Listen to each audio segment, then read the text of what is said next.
खबर आ रही है। 5 राज्यों में जो चुनाव है उन सब के बीच कोरोना को लेकर चुनाव आयोग की एक बड़ी बैठक जारी है। और इसके पहले जिस तरीके से इलाहाबाद हाईकोर्ट ने भी कहा था कि भाई आप हो सके तो चुनाव को टालें, और चुनाव आयोग की टीम अलग अलग जो चुनावी राज्य थे वहां पर जाकर उन्होंने खुद समीक्षा की थी, तमाम अधिकारियों से मुलाकात की थी, राजनीतिक दलों से बात की थी। लेकिन अब जिस तरीके से पिछले कुछ दिनों में 2-3 दिनों में ओमिक्रॉन और कोरोना के मामले बढ़े हैं, उसको देखते हुए एक बार फिर से चुनाव आयोग की चिंता बढ़ गई है। उसको देखते हुए ये बड़ी बैठक की जा रही है। अब इस बैठक के बाद ये तय होगा कि आगे चुनाव आयोग क्या कदम उठाता है, क्या चुनाव कराया जाएगा या इसको कुछ दिन के लिए डिले किया जाएगा।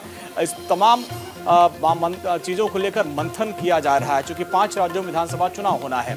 और आप देखिए लगातार जो बड़े नेता हैं वो लोग भी चपेट में आ रहे हैं। तो ऐसे में अब ये सवाल उठने लगे हैं कि अब जब रात में आप कर्फ्यू लगाते हो, दिन में रैलियां करते हैं, तो ऐसे में मामला और बढ़ेगा। ये चिंता की बात है। इसी को देखते हुए चुनाव आयोग की तरफ से ये मंथन किया जा रहा है। दीपक चौबे हमारे संवाददाता। दीपक, देखिए अब ये बहुत जरूरी हो जाता है चिंतन करना, मंथन करना, क्योंकि मामले बढ़ रहे हैं और ऐसे में चुनाव कराया जाए या न कराया जाए, इसको लेकर ये बैठक बेहद महत्वपूर्ण हो जाती है।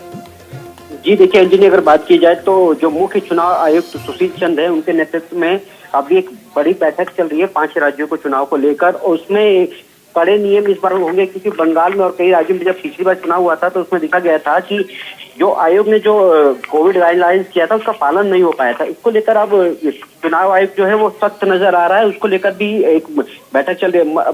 अगर बात की जाए अंजनी, तो मतदान के दौरान हर एक चुनाव अधिकारी जो होगा और जो कर्मचारी होगा उसको वो वैक्सीनेशन होना चाहिए, उसके दोनों सर्टिफिकेट लगे, उसके बाद ही उसको चुनाव आयोग की ड्यूटी में लगाया जाएगा। उसके बाद ये बैठक खत्म होने के बाद जो हमारे सोर्स बता रहे हैं कि एक बैठक जो अब बुधवार को होगी, जिसमें जो चुनाव जो राज्य हैं उनके चुनाव अधिकारियों से एक बार बैठक होगी।